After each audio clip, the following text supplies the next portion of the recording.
Good morning students, welcome to your online science class. So in today's class we will discuss about wool. In the colder parts of the world and in winter we need to wear warm clothes. जो colder parts हैं या फिर winter में हम कैसे कपड़े पहनते हैं, हम वार्म क्लोथ्स पहनते हैं. Wool is ideal for making such cloth. तो वार्म क्लोथ्स बनाने के लिए हमें वूल की हेल्प से बनते हैं. The fleece is cut off from the body of certain hairy animal to obtain wool. जो फ्लीस होती है यानी कि जो हेयर होते हैं वो कुछ एनिमल्स होते हैं जिनकी जो फ्लीस को कट किया जाता है उनकी बॉडी से, जिससे हमें वूल मिलता है. The process is called sharing. ये जो प्रोसेस होता है ये शेयरिंग कहते हैं इस प्रोसेस को. Wool can be obtain from hairy animal like sheep, goat, yak and camel. Wool हमें कौन कौन से एनिमल से मिलता है? हेयरी एनिमल से मिलता है, जैसे कि शीप है, goat, yak and camel. Llama and alpaca found in South America also yield wool. Llama और जो एल्पका है ये साउथ अमेरिका में पाए जाते हैं, इनसे भी हमें वूल मिलता है.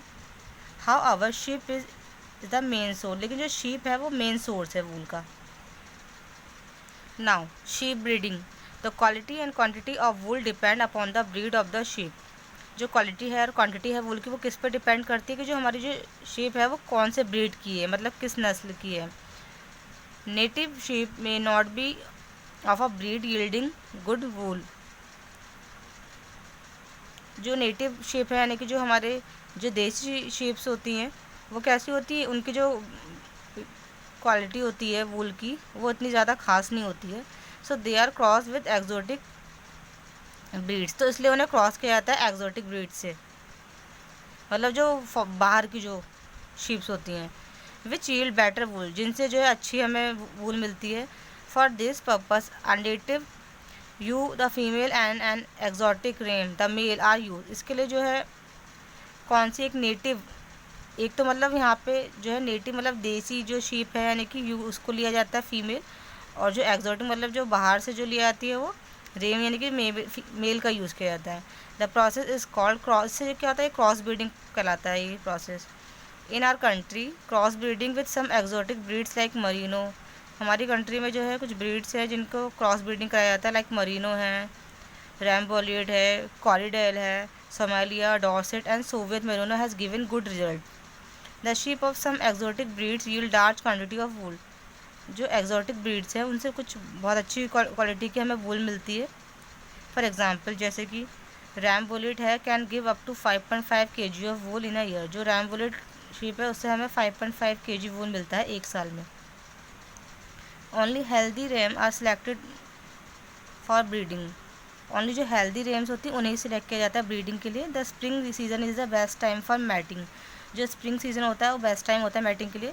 The ewe gives birth to its lamb after a pregnancy of 5 month. जो यू है वो बर्थ करता है लैम को 5 मंथ की प्रेगनेंसी के बाद.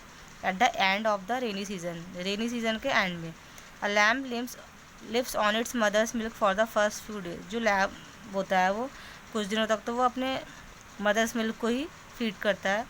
The you must be given a nutritious diet during this period. जो यू होती है उसे न्यूट्रिशन डाइट दी जाती है इस दौरान.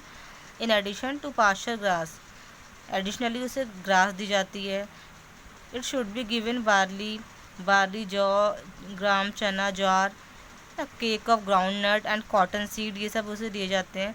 Small bricks made of urea दिया जाता है. मॉलिसिस मतलब गुड़ एंड सम मिनरल सॉल्ट्स, कुछ सॉल्ट्स भी दिए जाते हैं.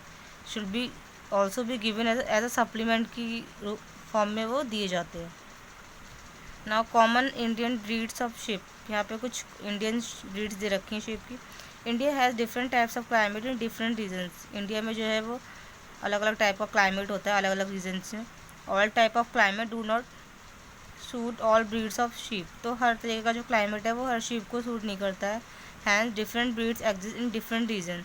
इसलिए अलग अलग ब्रीड्स की जो ब्रीड्स हैं वो अलग अलग रीजन्स में रहती हैं.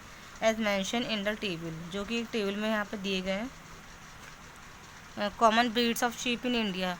Reason, breed and annual yield per sheep.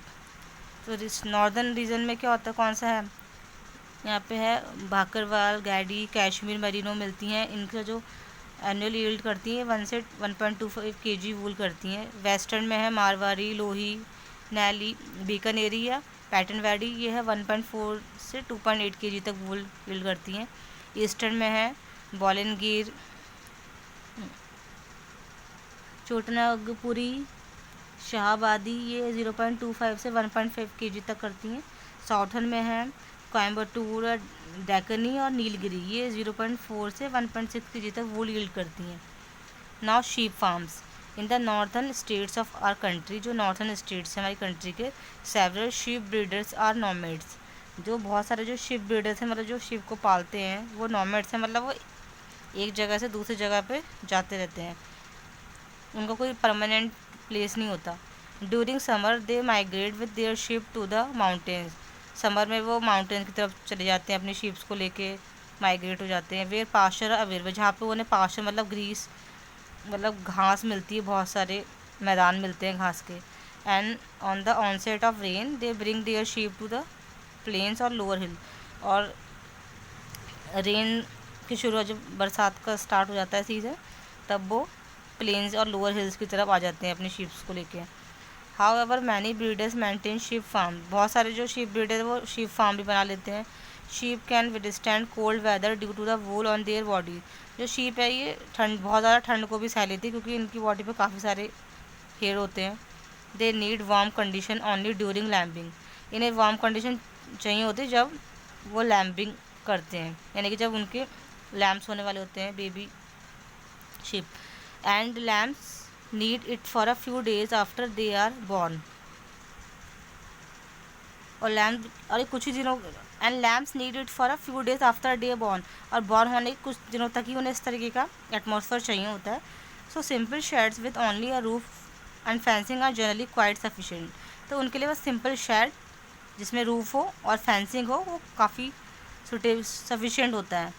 N organise farm has different sheds for shearing, lambing, rearing lambs and so on, जो एक ऑर्गेनाइज फार्म होता है वहाँ पे अलग अलग शेड्स होते हैं, शेयरिंग के लिए अलग, लैम्बिंग, रेयरिंग लैम्प्स ना, सब अलग अलग शेड्स बने होते हैं। The shed are clean regularly and disinfected with lime and bleaching powder, ये जो शेड्स बने होते हैं इन्हें क्लीन करते रहना चाहिए रेगुलरली, डिसइंफेक्ट करते रहना चाहिए लाइम से और ब्लीचिंग पाउडर से। So in next class we will discuss about sharing.